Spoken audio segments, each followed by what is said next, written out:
Optical fibre बिछाने के चक्कर में भारत सरकार ने गरीब जनता के अरबों रुपए खर्च कर दिए। अब उसका क्या होगा कि सभी 6 लाख से ज्यादा जो हमारे गांव है, उन सभी गांवों में ऑप्टिकल फाइबर नेटवर्क पहुंचाया जाएगा।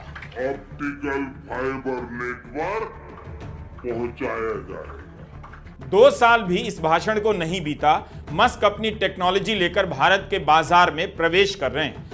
आप बताइए, मोदी सरकार को क्या नहीं मालूम था कि ऑप्टिकल फाइबर में इतना पैसा खर्च कर रहे हैं, जबकि सैटेलाइट इंटरनेट की टेक्नोलॉजी आ गई है। फाइबर एक दिन क्या कबाड़ हो जाएगा, हमारा सवाल है।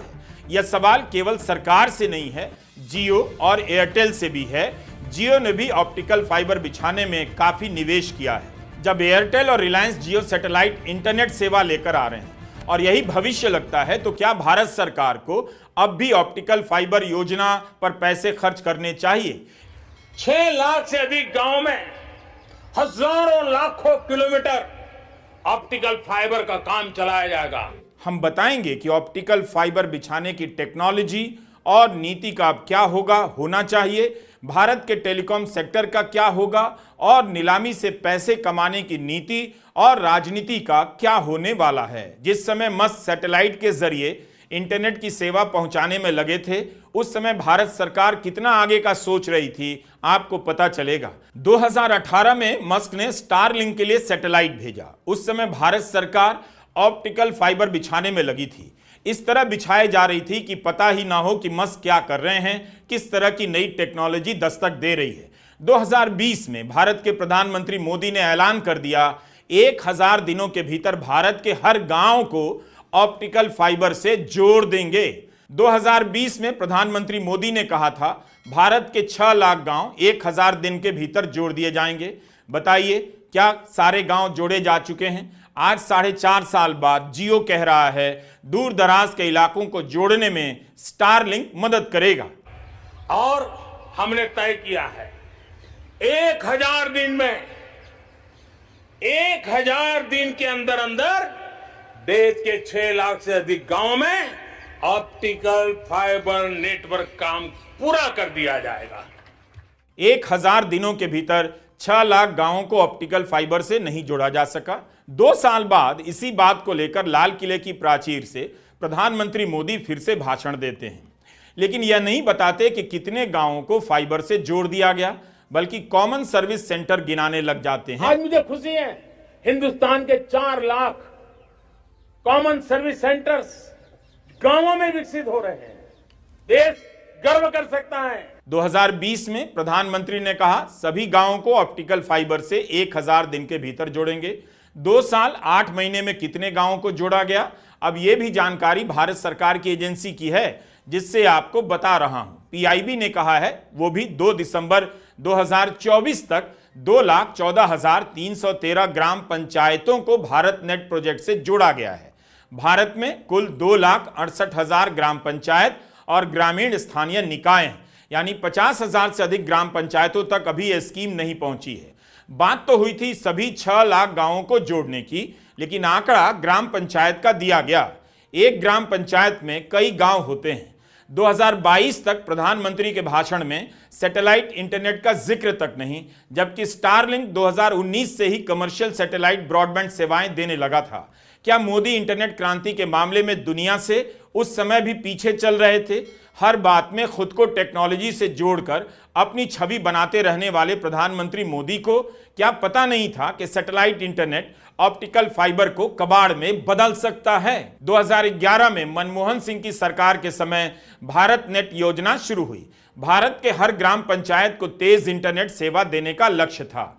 प्रधानमंत्री मोदी ने इसे अपनी राजनीति का हिस्सा बनाया। चुनावों के समय गांवों को ऑप्टिकल फाइबर से जोड़ने के दावे करने लगे। 2020 में प्रधानमंत्री मोदी ने बिहार के सभी 45,945 गांवों को ऑप्टिकल फाइबर इंटरनेट सेवा से जोड़ने का ऐलान किया था। क्या बिहार के सभी गांवों को जोड़ दिया गया है? वहां इंटरनेट आने लगा है? बिहार के लोग अपने अपने गांव में चेक कर सकते हैं। हमारा सवाल है कि सैटेलाइट इंटरनेट के बाद ऑप्टिकल फाइबर का क्या भविष्य रह जाता है? यह है स्टारलिंक की ताकत। सैटेलाइट से सीधा आपके घर में इंटरनेट पहुंचेगा। छत पर चढ़कर एंटेना घुमाना पड़ेगा या नहीं, मैं नहीं बता सकता। इसे बैन करना आसान नहीं होगा। हर बात पर इंटरनेट बैन करने वाली भारत सरकार अब क्या करेगी, यह भी साफ नहीं। जब भारत औरंगजेब पर मुसलमानों को टोपी की जगह तिरपाल पहनना चाहिए जैसे जरूरी टेक्नोलॉजिकल विषयों पर बहस कर रहा था, उससे कई साल पहले इलॉन मस्क बहुत फालतू के काम कर रहे थे। 6000 से अधिक सैटेलाइट अंतरिक्ष में भेजने में लगे थे।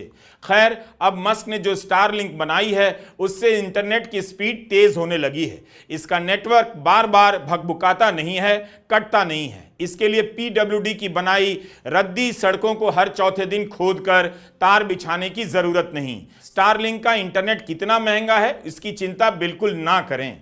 अमेरिका में एक महीने में $120 देना पड़ता है, लेकिन मस्क ने केनिया को $10 प्रति माह में भी यह सुविधा दे दी है। सीधे सैटेलाइट से आपके घर में इंटरनेट पहुंच जाता है। दुनिया भर में इसके 40 लाख ग्राहक हैं। 2016 में जियो का जब लॉन्च हुआ तब मुकेश अंबानी ने कहा था, प्रधानमंत्री नरेंद्र भाई मोदी के विजन को साकार करने की दिशा में एक प्रयास है। ठीक बात है, लेकिन हम किससे पूछें और हमको कौन बताएगा कि मस्क के स्टारलिंक को लाकर किसका विजन अब पूरा किया जाएगा? क्या रिलायंस जियो प्रधानमंत्री नरेंद्र भाई मोदी का विजन पूरा नहीं कर सका तो अब मस्क को लाया जा रहा है? You will be left behind. अभी जियो के लॉन्च के 20 साल नहीं हुए हैं, लेकिन जियो को मस्क के साथ करार करना पड़ गया, वह भी तब जब एयरटेल ने भी किया। अपने दम पर इतना कुछ करने वाली जियो को मस्क की कंपनी स्टारलिंक से एयरटेल के साथ क्यों करार करना पड़ा?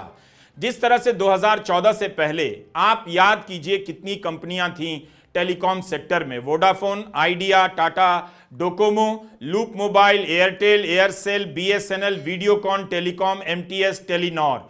लेकिन धीरे धीरे कई कंपनियां या तो अदृश्य हो गईं या बंद हो गईं। क्या हम टेलीकॉम सेक्टर में भारतीय कंपनियों के दबदबे की समाप्ति की शुरुआत देखने जा रहे हैं? टेलीकॉम के सेक्टर में रिलायंस जियो बेताज बादशाह बन गया और एयरटेल किसी तरह मार्केट में बना रहा। इस पूरे सेक्टर पर दो ही कंपनियों का वर्चस्व रहा। जब दो का वर्चस्व हो सकता है तो बताइए एक का यानी मस्क का क्यों नहीं हो सकता है? पहले हमने सवाल किया, स्टारलिंक की टेक्नोलॉजी के भारत आने के बाद भारत सरकार की योजना भारत नेट का क्या भविष्य है? क्या इसके तहत बिछाया गया ऑप्टिकल फाइबर कबाड़ हो जाएगा? दूसरा सवाल है कि क्या हम आइडिया, वोडाफोन और टाटा फोन की तरह जियो और एयरटेल का भी वही हाल देखेंगे? उनकी जगह स्टारलिंक ले लेगी? सरकार यह भी बता दे कि जब जियो और एयरटेल स्टारलिंक लेकर आ रहे हैं तो बीएसएनएल का क्या भविष्य होगा? इसकी प्रॉपर्टी क्या आने वाले समय में किसी को दी जाएगी? उसकी योजना बन चुकी है ना हो? क्या इन दोनों ने या ट्रंप ने जो कीमत वसूलनी थी मस्क के लिए वो अब वसूल ली? उनका काम पूरा हो गया? क्या हुआ इसे हम और आप बिल्कुल नहीं जान पाएंगे। भारत सरकार का कोई मंत्री सामने आकर खुली प्रेस कॉन्फ्रेंस में सारे सवालों के जवाब नहीं देगा। उधर अमेरिका में देखिए, राष्ट्रपति से लेकर वहां के वाणिज्य मंत्री तक रोज किसी ना किसी टीवी चैनल के स्टूडियो पहुंच जाते हैं, पत्रकारों से बात करते हैं, लेकिन भारत के मंत्री इतने बड़े बड़े फैसले पर बात नहीं करते, देश को नहीं बताते। नमस्कार, मैं रवीश कुमार।